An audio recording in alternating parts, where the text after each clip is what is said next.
Star formation and life cycle. Stars are big balls of burning gases. Stars are made up of hydrogen and helium and use nuclear fusion to produce energy.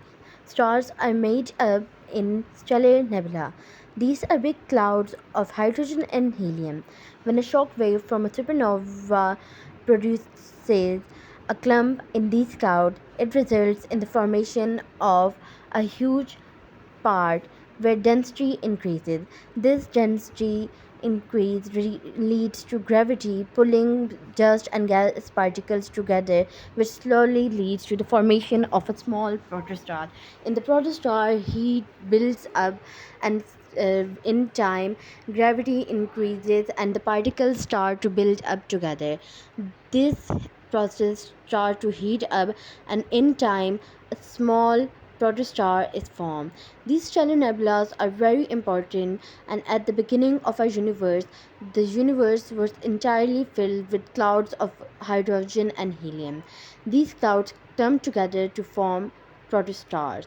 In a protostar, the density increases and nuclear fusion starts. Nuclear fusion at that time is very slow.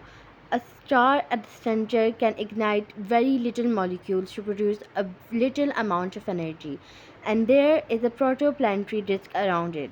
This disk is what later becomes the solar system. Average star.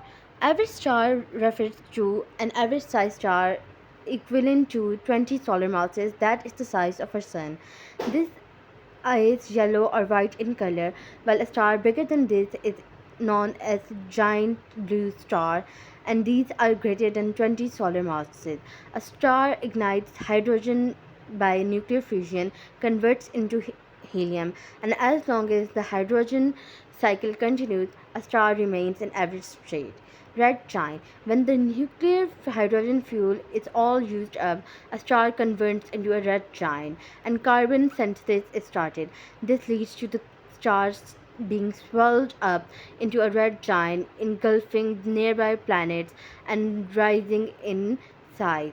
Its surface temperature cools up, but its luminosity increases, and it becomes thousands of times brighter. This leads the star to become unstable as its main sequence has passed away and now it's in its old age. Red giants are very dangerous, and when our sun, after 5 billion years, will become a red giant, our planet will be in a very difficult state, for it will be no longer be able to survive. The temperature here will rise too much. As you can see, the pulsation of these giants in the video.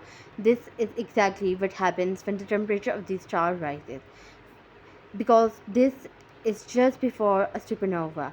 When these stars are at the end of their life, a supernova explosion is about to occur, and unstable layers, concentrated iron core forms, and the unstable layer finally burst out into space, leading to a supernova explosion. This is such a powerful explosion that the entire galaxy is overshadowed by the star's light, and we can see it from Earth.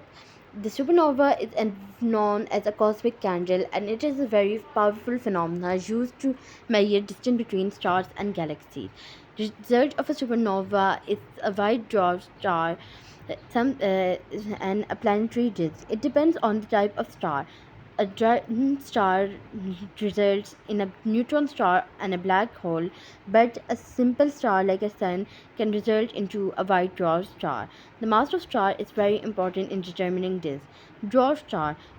The final stage of star is white dwarf and black dwarf. When a supernova or planetary nebula is formed, the result is a white dwarf star. This star is so small in size that the entire mass of a star is compressed to the size of an Earth-like planet. This luminosity of the star continues, but it becomes very cold and faded away. In time, when billions of years pass away, it becomes a black star. Thanks for watching.